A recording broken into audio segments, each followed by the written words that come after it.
Hi everyone, in front of me I've got Honor 90 Lite and let me share with you how to force restart this device.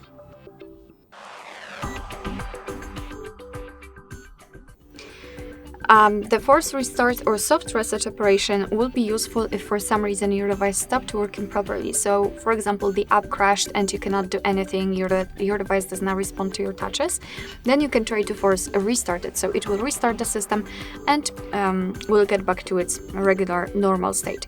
So in order to do that, we have to press the power button and the volume down button together for approximately 10 seconds and to wait until we will see the black screen and the developer's logo, and then our device will be restarted. So let me try to do it. The volume down button and power button together.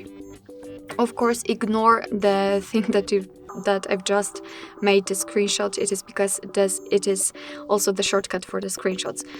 As you can see, I'm holding it. I felt the vibration. I've got the black screen, so I can release the fingers. We've got the developer's logo, which simply means that in a second our device will be restarted and it will get back to its normal state. Alright, so that'll be all. Thanks so much for watching. I hope that this video was helpful, and if it was, please hit the subscribe button and leave the thumbs up.